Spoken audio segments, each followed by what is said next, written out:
आप सभी को मेरा नमस्कार। YouTube चैनल पर आपका हार्दिक अभिनंदन है। स्वागत करता हूं आप सभी का और उम्मीद करता हूं कि आप सब लोग भी अपनी जगह कुशल मंगल होंगे। देखिए, आपके BA पार्ट फर्स्ट ईयर का फर्स्ट सेमेस्टर के एग्ज़ाम आपके समाप्त हो चुकी हैं। अब आपके BA first year second semester की क्लास कॉलेज में रेगुलर चालू हो चुकी हैं। आप कॉलेज आइए, रेगुलर पढ़िए, क्योंकि रेगुलर क्लास लेने से बहुत कुछ सीखने को मिलता है। और रही सिलेबस की बात, तो सिलेबस मैंने आपको मेरे YouTube पर डाल दिया है। BA part first year second semester का सामान्य हिंदी का अभी मैंने सामान्य हिंदी का डाला है। तो सामान्य हिंदी में आपकी जैसे फर्स्ट सेमेस्टर में आपके व्याकरण खंड था, ठीक उसी प्रकार आपके सेकंड सेमेस्टर में क्या है, गद्य पद्य संग्रह बुक है, जो किसमें आती है, साहित्यिक खंड में आती है। तो साहित्यिक खंड में क्या है, आपके गद्य पद्य संग्रह नाम से बुक है, जिसमें गद्य के 8 पाठ हैं और पद्य के भी 8 पाठ हैं। मैंने पूरा सिलेबस आपको डाल दिया है, थोड़ा सा वो देख लेना कौन कौन से पाठ हैं, उन पाठों के कौन कौन लेखक या कवि हैं। तो थोड़ा सा ये सारी चीज़ ध्यान रखना। तो देखिए, आपके सेकंड सेमेस्टर सामान्य हिंदी का जो सिलेबस है वो मैंने डाल दिया है। और आपके पहले सामान्य हिंदी में पहली है आपकी कहानी। कहानी जिसका नाम क्या है, ईदगाह। किसकी है, मुंशी प्रेमचंद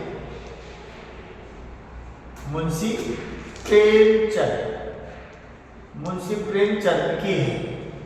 अब सुनिए, मुंशी प्रेमचंद की ईदगाह है। ये कैसी कहानी है, एक मुस्लिम समुदाय से जुड़ी हुई कहानी है। और ईद वैसे भी मुसलमान लोगों को वो है, त्योहार है। तो ईदगाह को लेकर जो बच्चों में उत्साह होता है, जो जोश होता है, जो उमंग होती है कि हर कोई, चाहे वो हिंदू है चाहे मुसलमान है, लेकिन छोटे बच्चे जो होते हैं वो मेलों को लेकर उनके अंदर उत्साह होती है। ठीक उसी तरह कि एक छोटा बच्चा है जो अपनी दादी के साथ अनाथ है, जिसका नाम हामिद है, और दादी कौन है, अमीना। जो दादी अमीना और हामिद की एक क्या है, मार्मिक कहानी है, जिसमें अनाथ बच्चा है, माँ बाप पहले ही मर जाते हैं, दादी पालती है, पोसती है और उसको बड़ा करती है। लेकिन इस छोटे बच्चे में जो मानवीय संवेदनाएं हैं, जो प्रेम है, जो त्याग है, जो कम उम्र होते हुए भी उसमें जीवन की क्या है, परिपक्वता है, उसके अंदर करुणा है, उसके अंदर दया का भाव है। उन भावों को लेकर ये कहानी का ताना बाना बुना गया है। क्योंकि ये कहानी कैसी है, बाल मनोविज्ञान कहानी है। बालक के मन के विज्ञान को टटोलने का प्रयास किया है, उसके अंदर की मानवीय संवेदना है उनको टटोलने का प्रयास किया है। लेकिन सबसे पहले अपन क्या पढ़ेंगे, मुंशी प्रेमचंद का जो जीवन परिचय है। क्योंकि मुंशी प्रेमचंद का जीवन परिचय इसलिए जरूरी है क्योंकि आपको जो अति लघुतरीय जो प्रश्न आते हैं, वो कहानी का जो लेखक है उसका साहित्यिक परिचय और उसका जीवन परिचय उन्हीं में से उठा के आपको देता है। इसलिए थोड़ा सा अपन क्या है कि इसको लेकर चर्चा कर लेते हैं। देखिए, मुंशी प्रेमचंद जी का जो जन्म है, मुंशी प्रेमचंद जी का जो जन्म है, वो जन्म कहाँ दिखाया है, 31 जुलाई कहाँ है, 1880। क्या है, लमही नामक क्या है, ग्राम, लमही नामक ग्राम में है, जो कहाँ पड़ता है, बनारस उत्तर प्रदेश में पड़ता है। और जो मृत्यु है, मृत्यु कहाँ दिखाई है, 8 अक्टूबर कितनी है, 1936 बना दिखाई है इनकी मृत्यु। तो ये इनका जन्म और मृत्यु जो दिखाई है। मुंशी प्रेमचंद क्या थे, इनका मूलतः जो नाम है, मूलतः मूल नाम क्या है, धनपत राय श्रीवास्तव, धनपत राय श्रीवास्तव इनका मूल नाम है। बचपन का नाम जिसे अपन कहेंगे मूलतः जो नाम है। इनके पिताजी जो थे, इनके पिताजी का नाम क्या था, मुंशी अजायब राय।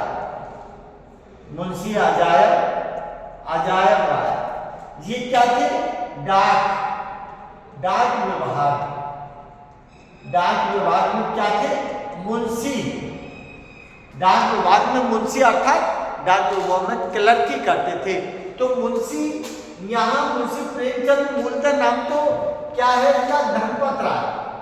एक नाम और आएगा नवाब राय, और एक नाम आएगा मुंशी प्रेमचंद।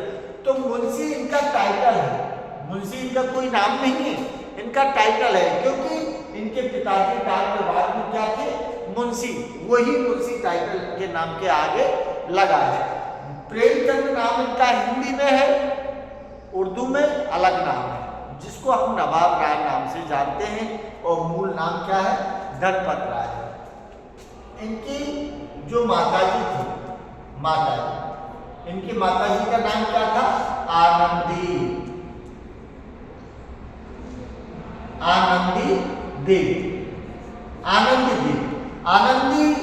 देवी ने इनको जन्म दिया, और आनंदी देवी 7 वर्ष के बाद क्या है, मृत्यु हो जाती है। आनंदी देवी मुंशी प्रेमचंद को जन्म देने के 7 वर्ष बाद आनंदी देवी का देहांत हो जाता है, और 15-16 वर्ष बाद मुंशी क्या दिया है, अजायब राय का निधन हो जाता है। तो पारिवारिक जो जीवन संघर्ष है वो बहुत किया है। और इसके बाद 15-16 साल का जब था मुंशी प्रेमचंद, जब उनका विवाह कर दिया गया था, बाल विवाह, लेकिन बात विचारों का न मिलने के कारण इनकी जो शादी थी वो टूट गई थी। उसके बाद एक बाल विधवा थी, उसके बाद बाल विधवा औरत थी, जो कौन थी, इसकी पत्नी। बाल विधवा औरत थी एक पत्नी, जिसका नाम कौन है, शिवरानी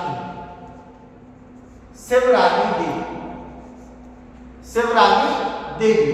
ये शिवरानी देवी से कब 1907 शिवरानी देवी से एक बाल विधवा थी, उससे फिर इन्होंने शादी की, और इनके 3 संतान थे इनके। वो 3 संतान कौन सी हैं, संतान थे इनके श्रीपत राय, एक था अमृत राय, और एक थी कमला देवी।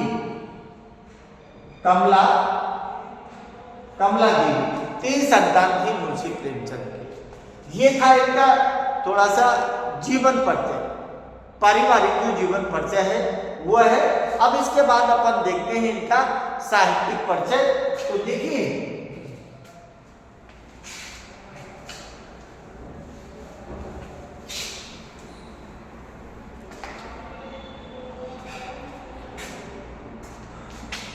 मूलतः मुंशी क्या थे, एक जिसे अपन कहते हैं लेखक, कवि, साहित्यकार,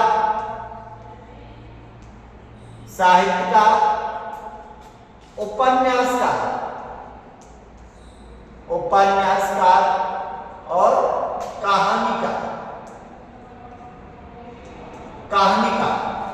ये क्या थे, एक लेखक का काम भी किया है, कवि का भी काम किया है, साहित्यकार में ये सारी चीजें आ जाती है, उपन्यासकार और कहानीकार। तो मुंशी प्रेमचंद शुरुआत क्या थे, शुरुआत में ये इनकी जो भाषा थी, शुरुआती जो भाषा थी वो क्या थी, उर्दू उर्दू और हिंदी। उर्दू और हिंदी के महानतम, जिसे हम कहते हैं महानतम लेखक थे। उर्दू और हिंदी के महानतम लेखक थे कौन? मुंशी प्रेमचंद। 1900 इन्होंने क्या है 1904 से लेके 1916 तक किसमें? उर्दू में नवाब राय नाम से रचना की थी इन्होंने। ध्यान रखना 1904 से 1916 तक उर्दू में नवाब राय। जब उर्दू में ये लिखते थे तो उर्दू में क्या लिखा इन्होंने? उर्दू में 1904 से 1916 तक का सफर रहा है इनका, और उर्दू में ये नवाब राय नाम से रचना करते थे। उसके बाद फिर ये हिंदी में इन्होंने किस नाम से किया है? हिंदी में रचना किस नाम से करते थे? प्रेमचंद नाम से। ध्यान रखना, प्रेमचंद। हिंदी में रचना प्रेमचंद नाम से करते थे। उर्दू में जी किस नाम से करते थे? नवाब राय।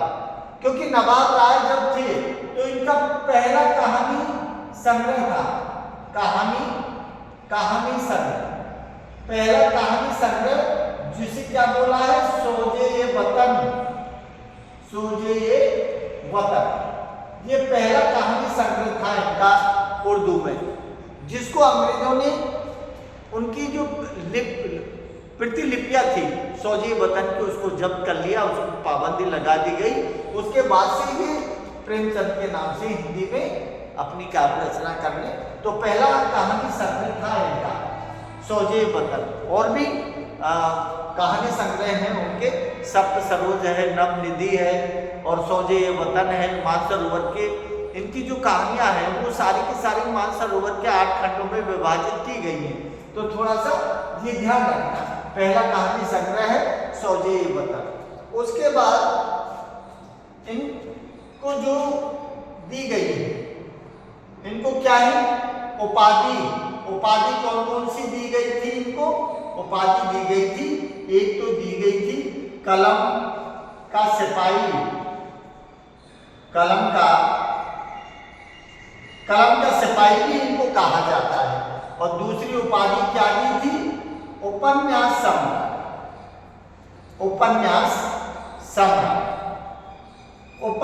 सम्राट के नाम से किसको जाना जाता है? मुंशी प्रेमचंद को जाना जाता है। कलम का सिपाही के नाम से किसको जाना जाता है? मुंशी प्रेमचंद के नाम से जाना जाता है उपन्यास सम्राट। इससे पहले गद्य का जो प्रौढ़ता प्रदान करने वाले जो लेखक हैं, प्रौढ़ता जिसको गद्य को मजबूत स्थिति में, जिसमें क्योंकि गद्य की एक विधा नहीं है, कहानी उपन्यास है, उन सब में इन्होंने क्या है अपने अच्छे कितने लिखे हैं? 1.5 दर्जन इन्होंने कम से कम उपन्यास लिखे हैं। इसीलिए उपन्यास सम्राट इनको कहा जाता है। इनके प्रमुख उपन्यास कौन कौन से हैं वो मैं आपको बताता हूं।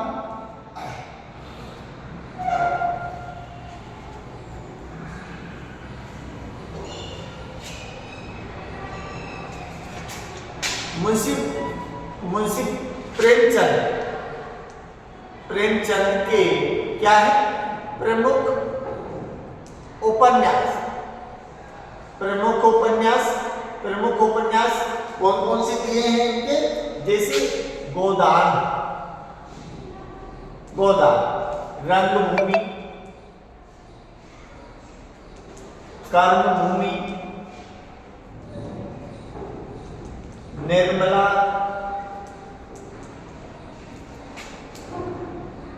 कायाकल्प,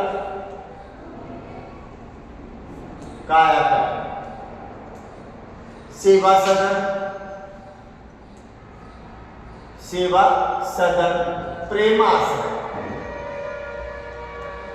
प्रेमा आश्रय, ये इनके प्रमुख क्या है, उपन्यास है। इन उपन्यासों में क्या है, भारतीय किसान वर्ग जो है उसकी मजदूर जो है, शोषक और शोषित जो वर्ग है उनका इन्होंने जिक्र किया है, यथार्थवाद से भरे हुए हैं इनके।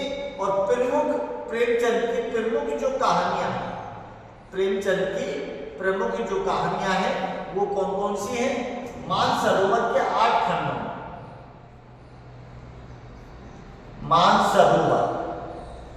मानसरोवर के 8 खंडों में, 8 खंडों में क्या है, विभाजित, 8 खंडों में विभाजित हैं, जिनमें आपने देखा है जैसे यथार्थवाद कहानी है इनकी फूस की रात, फूस की रात।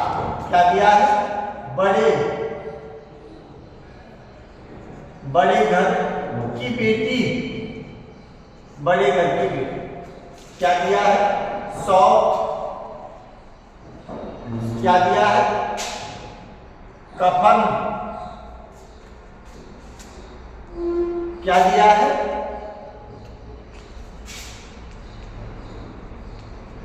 दो बैलों की कथा, दो बैलों की कथा। पंच परमेश्वर,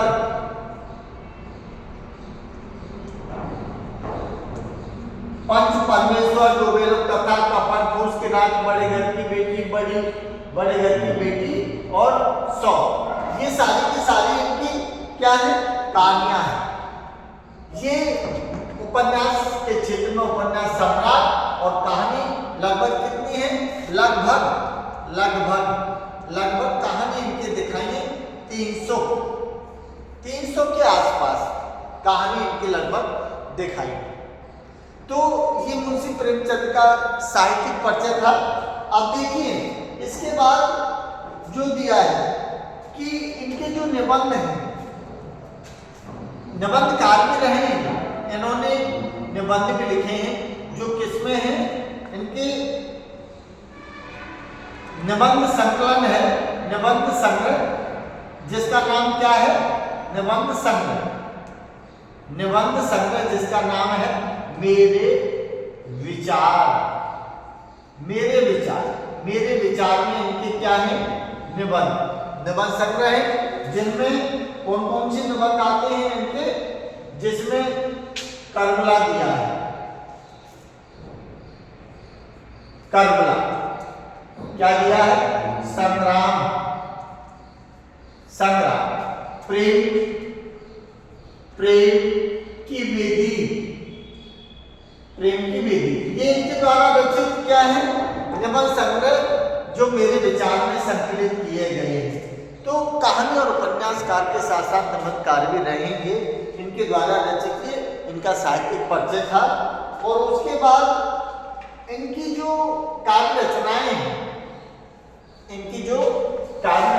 हैं, वो किस चीज से जुड़ी हुई, इनकी प्रेमचंद के साहित्य का प्रमुख स्वर, प्रेमचंद का साहित्य का प्रमुख स्वर क्या है, अरे इनके प्रमुख स्वर था इनका समाज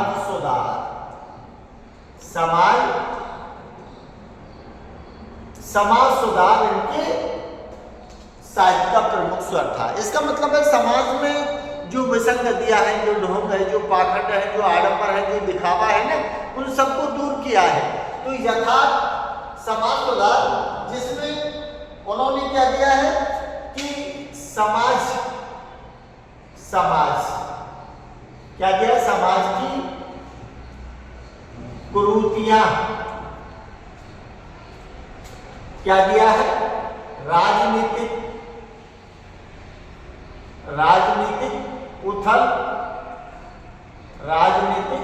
उथल और फुथल दिया है। तीसरा क्या दिया है, किसानों की दयनीय दशा, किसानों की दयनीय दशा का वर्णन किया है और समाज के बंधनों में तड़पती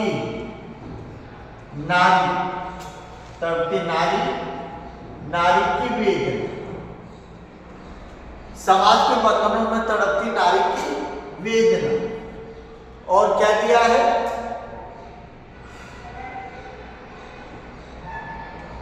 शोषक और शोषित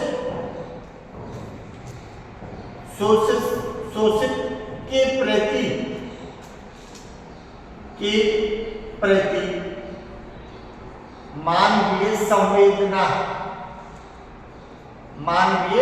संवेदनाओं को उजागर किया है।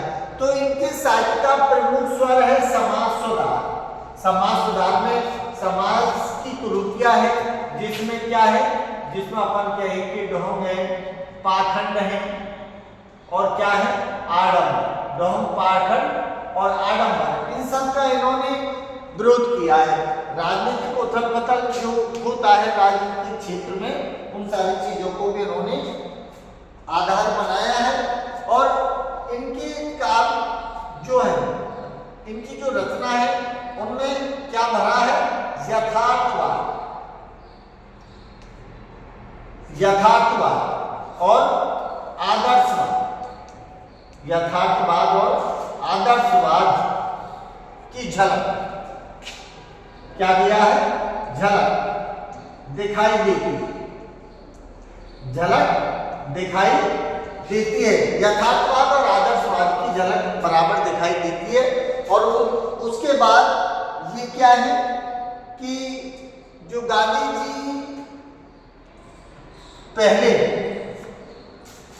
जी पहले उर्दू में इन्होंने पढ़ाई की है। उसके बाद में 10th पास करने के बाद ये शिक्षक बन गए थे और उसके बाद में बीए भी इन्होंने की है। शिक्षक बने, बीए करने के बाद में ये शिक्षा विभाग में इंस्पेक्टर के पद पर भी कार्य इन्होंने किया है। और 1921 में जो असहयोग आंदोलन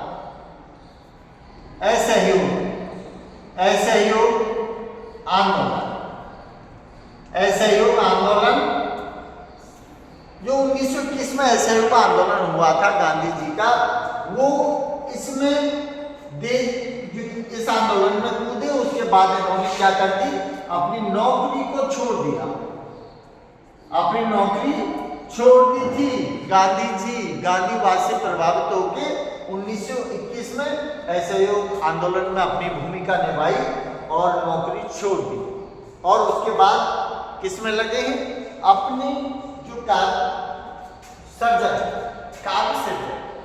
उसके बाद काव्य सर्जन जो है, काव्य सर्जन में बच्चे हैं। तो इन्होंने पत्रिकाएं